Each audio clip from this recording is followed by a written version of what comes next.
Hello and welcome to Indus News Live from Islamabad. I'm Hira Mustafa and these are the headlines.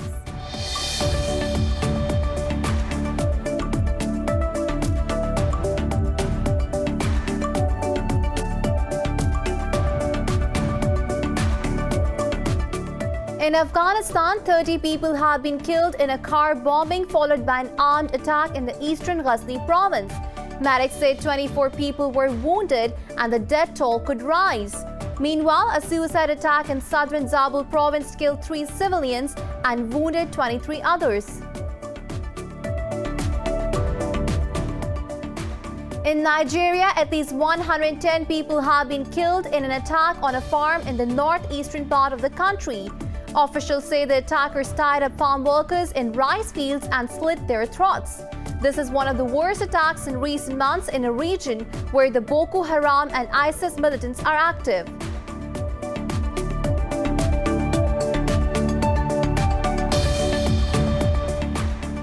In India, protesting farmers have rejected the government's offer for talks, saying they will not end the blockade of key highways into New Delhi. The protesters say their sit-ins will continue until all new agriculture laws are withdrawn. Farmers say the new reforms will allow the government to stop buying grain at fixed prices, resulting in their exploitation by big corporations.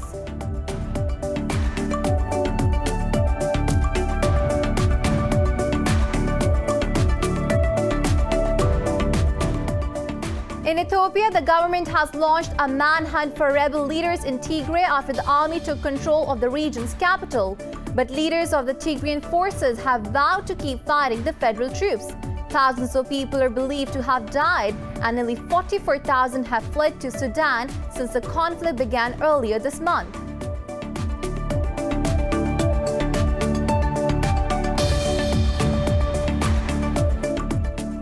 The global number of COVID-19 infections has crossed 62 million with over 1.45 million deaths. Brazil has registered nearly 52,000 coronavirus cases and 587 new deaths over the last 24 hours. India's caseload is nearing 9.4 million with over 41,000 infections and 496 deaths overnight.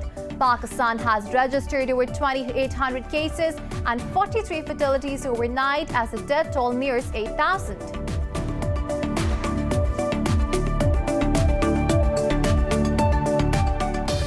And in cricket, Australia beat India by 51 runs in the second one-day international at Sydney Cricket Ground to win the 3-match series 2-0. Chasing a massive 390-run target, India could only manage to score 338 runs in their 50 overs. Australia's Steve Smith was declared man of the match for his brilliant 62-ball century.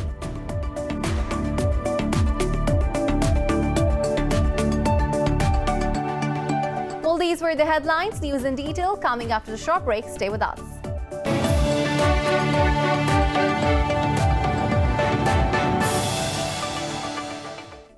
Welcome back, and now the news in detail. 30 people have been killed in a car bombing followed by an armed attack in Afghanistan's eastern Ghazni province. Medics say 24 others are seriously wounded and the death toll could rise. Following the blast, the militants stormed the compound using assault rifle fire and rocket-propelled grenades. Head of the provincial council said the bomber targeted Afghan National Security Forces compound in Ghazni. He said army commandos were based at the compound. Meanwhile, another suicide attack targeted the head of provincial council in the capital of southern province of Zabul. Head of provincial council, Atajan Hakbayan, was wounded in the attack along with 3 others. No group has claimed responsibility for the attacks yet. For more on this, we are joined by Ayaz Wazir, a political analyst from Islamabad. Sir, thank you very much for your time. We're starting with 30 people were killed in a car bombing on Afghan forces in Ghazni. It comes after the U.S. announced withdrawal of most of its forces from Afghanistan. Can Afghan forces take control of their country's security without help of foreign troops? Well, this is very unfortunate that it's happening at the time when the peace talks are on in Doha, and one was hoping that peace will soon return to Afghanistan. But I wonder if anyone has claimed the responsibility because the Taliban, though they have not accepted ceasefire or reduction in violence, but certainly during this time, I don't think they'll be going for targets like this to kill people in Ghazni or in Kabul. Or that obviously creates a bad taste, as they say, in the mouth. But other spoilers are there also. Daesh is in Afghanistan, and they have done before. I won't be surprised if this one also turns out to be their doing. So this is, I don't know who actually has done, but I'm sure this is the job of one of the spoilers. Or even if the Taliban has done it, they have not concluded an agreement with the Afghan government. The agreement they have concluded was with the American. They are not taking the Americans are not taking them. But the Taliban and the Afghan government, they are in a state of war against each other. But I have not heard if the Taliban have claimed the responsibility for this. Sir, Pakistan has been warning against peace spoilers of Afghan peace process. Do you think it's another attempt to sabotage the ongoing process?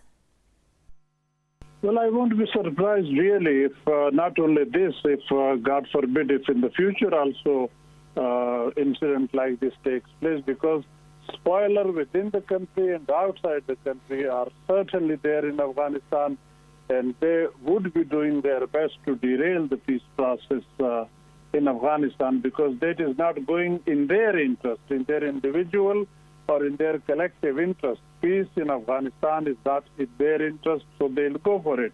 But those who are really worried for peace, who are striving hard to bring peace to Afghanistan, they would not do it. I mean, the Afghans are tired of it. The government side and Taliban, they are tired of fighting, and they want to enter into an agreement to bring peace to Afghanistan. So the spoilers are certainly there, as Pakistan has very rightly said, that not only individual but certain countries in the region are also interested in derailing the process, in bringing chaos and destruction in Afghanistan, because that serves their purpose.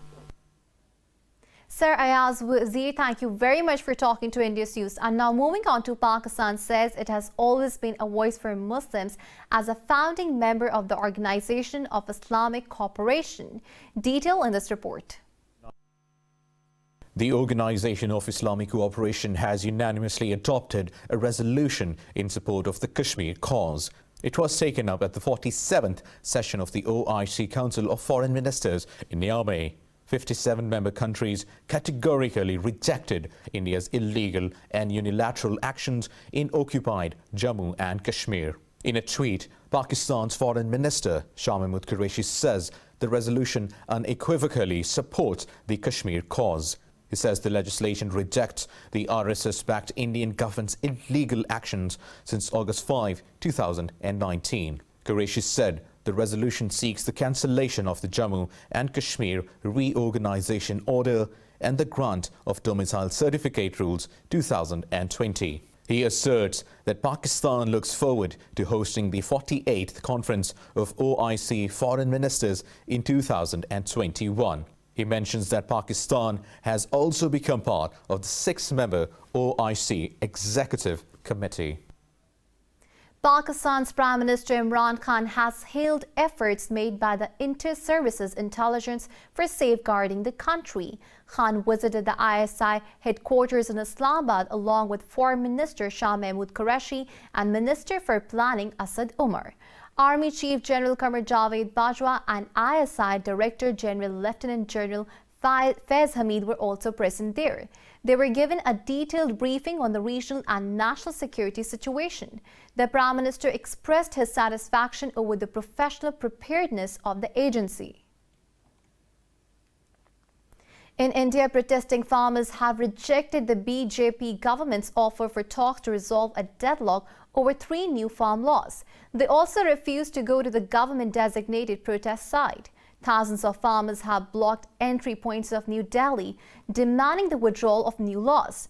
Talking to the media, the protest leaders said they understand that blocking borders is causing inconvenience to people, but he said they're not ready to move to Barari. Farmers said the loss could cause the government to stop buying grain at guaranteed prices, and it will result in their exploitation by corporations that buy crops cheaply.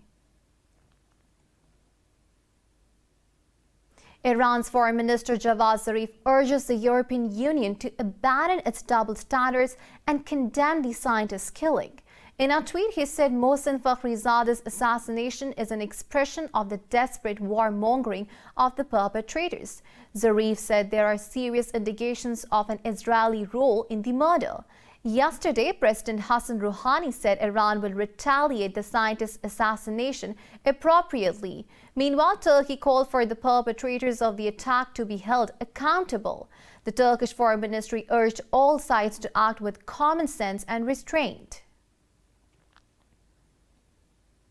Turkey's Foreign Minister Mevlut Cavusoglu has reaffirmed his country's commitment to the Palestinian cause. His remarks come at the occasion of the International Day of Solidarity with the Palestinian people. In a tweet, he said Turkey will continue to back a two-state solution to the Israeli-Palestinian conflict. Earlier, UN Chief Antonio Guterres called for an end to the Israeli occupation of Palestine. He said the expansion of illegal Israeli settlements caused great misery to Palestinians. Israel has intensified its atrocities in Palestine amid U.S. push for more Arab countries to recognize Tel Aviv. The United Arab Emirates, Sudan, and Bahrain have recently normalized ties with Israel. In Nigeria, at least 110 people have been killed in an attack on a farm in the northeastern part of the country. Officials say the attackers tied up farm workers in rice fields and slit their throats. Amnesty International says 10 women are among several laborers still missing. No one has yet claimed responsibility. In a tweet, President Garba Shehu Buhari described the terrorist killings as insane. This is one of the worst attacks in recent months in a region where the Boko Haram and ISIS militants are active.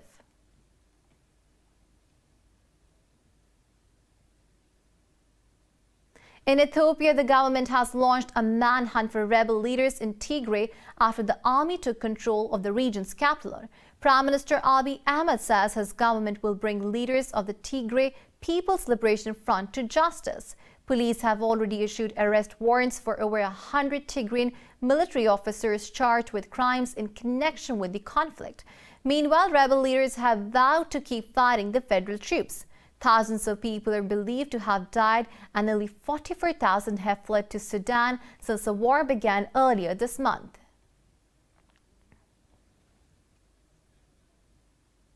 In Thailand, anti-government protesters have challenged King Maha Vajiralongkorn's control over the army and military's role in politics. Protesters gathered to march to the 11th Infantry Regiment, which command has been given to the king in 2019. In a statement, the Foreign Ministry said the country adhered to the rule of law, but the right to freedom of speech must be kept within it. But protesters in the latest defiance criticized the king and urged that the army should belong to the people, not the king. Talking to media, protest leader Parit Shivarik said in a democratic setup the king does not direct the military. Earlier, protesters demanded Prime Minister Prayut Chan-o-cha's resignation, but now also seek to curb the powers of the king. Criticizing the monarchy is officially banned under the Thai constitution and laws.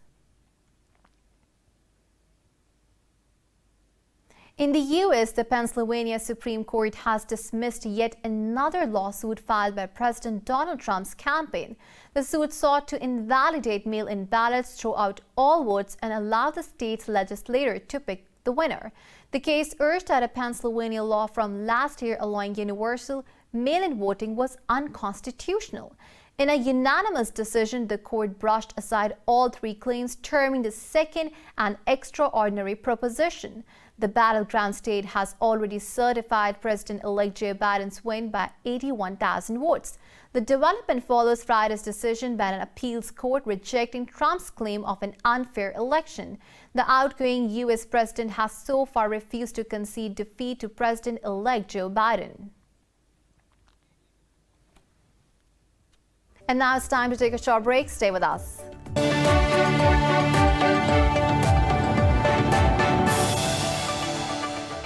Welcome back, and now moving on to the global number of COVID-19 infections has crossed 62 million with over 1.45 million deaths. Brazil has registered nearly 52,000 coronavirus cases and 587 new deaths over the last 24 hours. More in the following report. The holiday season, coupled with the flu season, has sent the already aggressive spread of COVID-19 into overdrive. Latin America now accounts for a third of all deaths and infections of the world to date, while high mortality rates continue to kill more. The U.S. has now reported more than 100,000 infections and 1,000 deaths on average every day for the past 26 consecutive days. All public and private social gatherings have been banned in Los Angeles for 3 weeks from tomorrow under new restrictions. Our numbers have increased to devastating levels, potentially for capacity at a lot of hospitals. And so the only way I know to keep individuals alive is frankly to hope that you don't get the disease in the first place. That is hands down the best way. In Europe, record high deaths and infections are surging once again through most of the countries. Italy is on the ropes again, with hundreds dying and tens of thousands contracting the virus every day for the past month. But as the French government eased its restrictions, citing a slow rate of infections to encourage consumer activity, experts fear irresponsibility and carelessness might make matters devastatingly worse. I hope people are going to be responsible. I hope we won't regret this lifting of the lockdown. The shopkeepers are making an effort, and now it is everyone's responsibility, up to everyone's civic duties. In Asia, India is fearing another spike in new cases following the festival season and the holiday season. India's caseload is nearing 9.4 million with over 41,000 infections and 496 deaths overnight. Meanwhile, South Korea is considering tighter restrictions to clamp down on economic activities after last week saw the fastest spread of infections. A wave of anti-lockdown and anti-vaccine protests is sweeping Europe. In the UK, more than 150 people were detained from central London. In a statement, the Metropolitan Police said the arrests were made for offences including breaching coronavirus regulations. They said some protesters also assaulted a police officer. Meanwhile, thousands converged on Germany's border with Poland to object to coronavirus curbs. Several hundred people from the adjacent Polish town of Subec joined in on a call from the Denken movement. The group says coronavirus restrictions are endangering fundamental freedoms. In Pakistan, 43 people have lost their lives to COVID-19 over the past 24 hours, pushing the death toll to 7,985. The health ministry says 2,257 people tested positive for the virus overnight. The ministry says there are more than 47,000 active COVID-19 cases in the country. It mentions that out of over 395,000 countrywide cases, almost 340,000 people have recovered. The ministry says over 171,000 cases have been detected in the Sindh province, while Punjab has reported over 118,000 cases. In the capital city Islamabad, more than 29,000 had been infected. At least 3 people have been killed by flooding on the Italian island of Sardinia. Regional Environment Councillor Gianni Lampis told reporters the situation in the bitty town was particularly dramatic. Lampis said the city mayor has informed them that some people are still missing. He said a red weather alert has been issued, with more heavy rain expected to hit the whole of the island. Local media said authorities are in search of missing people.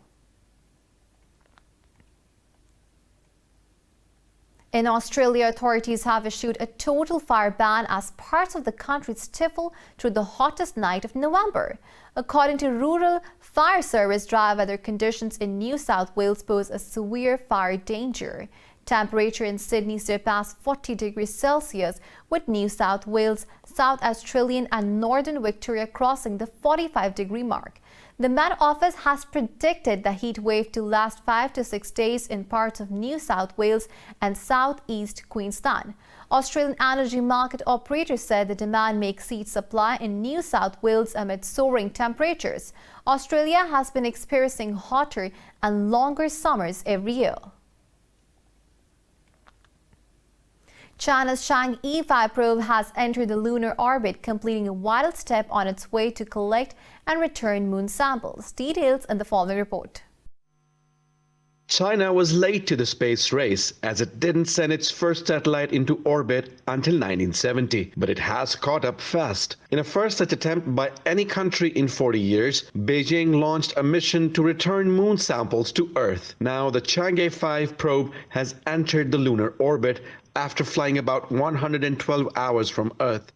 When it is approaching the moon, it needs to slow down to be captured by lunar gravity. At the perihelion, we have to ignite the fuel in the engine so that the probe can enter into the lunar orbit. That's the function of braking at perihelion. Without braking, we will fly over the moon.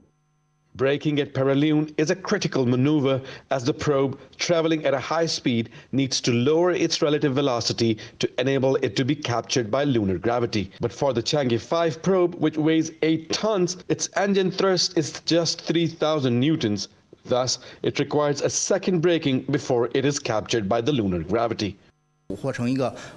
Since it is too heavy, we will have it traveling along a big elliptical moon orbit after the first braking. The orbit period is about 8 hours. After orbiting 3 times, which takes about 1 day, we will start braking a second time to enter the orbit with a perihelion of 200 kilometers.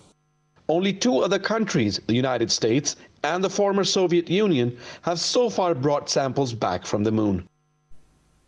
Actor David Prowse, the man who donned the iconic Darth Vader suit in the original Star Wars trilogy, has died aged 85. Speaking to media, his agent Thomas Boynton said the actor's demise after a short illness was a heart-wrenching loss.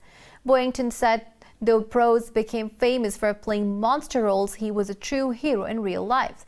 His acting career spanned 50 years. In 2017, Prowse appeared on the screen one last time in a music video from Welsh rock musician J.C. Lewis. He represented England in weightlifting of the Commonwealth Games in the early 1960s before embarking on an acting career. And now it's time to take a short break. Stay with us.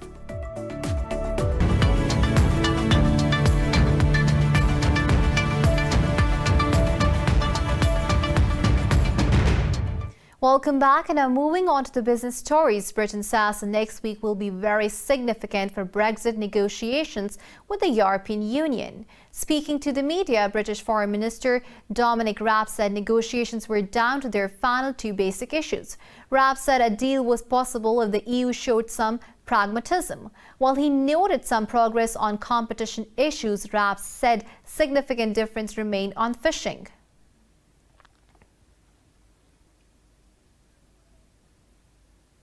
Canada has blocked mass exports of prescription drugs to the United States. In a statement, Canada's health minister said the decision was taken to avoid medicine shortage at home.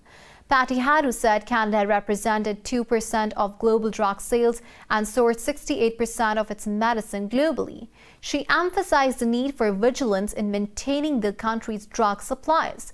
Companies also must provide the government with information about existing or potential shortages when requested. The Canadian measure went into effect just days before a U.S. importation prescription drugs rule. It comes in response to outgoing President Donald Trump's efforts to allow imports from Canada to lower some drug prices in the U.S.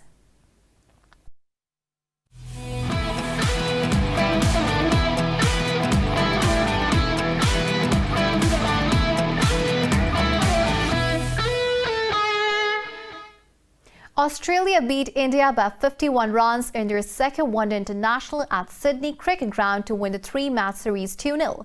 Chasing a massive 390-run target, India could only manage 338 runs in their 50 overs. Skipper Virat Kohli and KL Rahul scored half-centuries, with India briefly looking in control. For Australia, Pat Cummins took 3 wickets, while Adam Zampa and Josh Hazlewood took 2 wickets each. Aussie batsman Steve Smith was declared man of the match for his brilliant 62-ball century. In boxing, Mike Tyson's exhibition fight against Roy Jones Jr. has ended in a draw at Staples Center in Los Angeles. While there were no ringside judges to score, the World Boxing Council formed a set of judges that remotely scored the bout. Tyson came out firing and was in control of the bout the entire way. Jones Jr. managed to pick up the pace in the later rounds enough to earn him a draw against brutal Tyson.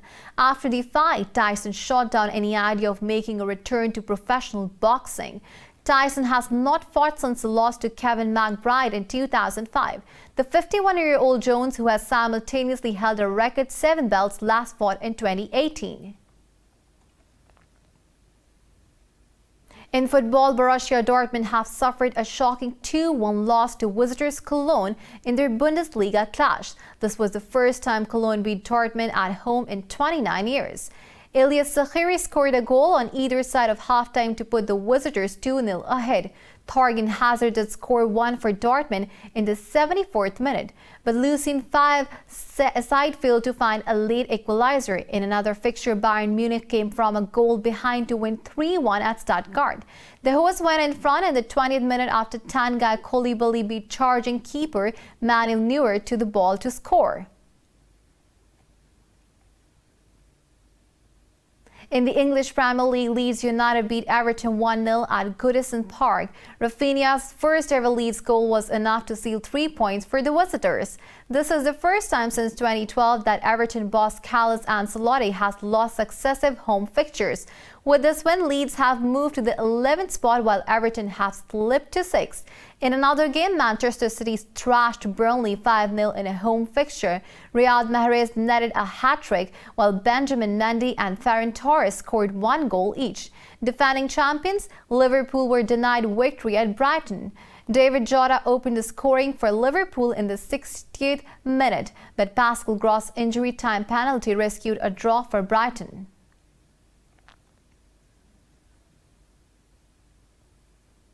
Meanwhile, the Spanish La Liga defending champions Real Madrid suffered another blow in their title defense as they were handed a 2-1 defeat by Alaves.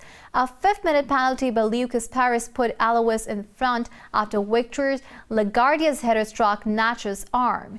Joselu then slotted into an open goal to make the scoreline 2-0 in favor of Alaves. Casemiro scored a consolation goal in the 86th minute, but the home side failed to find an equalizer. A third league game without a victory for Zinedine Zidane's side leaves them 4th in the table.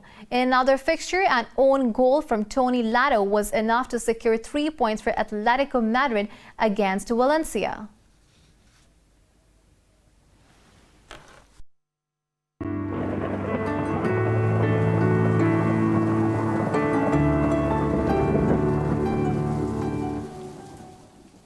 And now it's time to have a look at the weather update across the globe.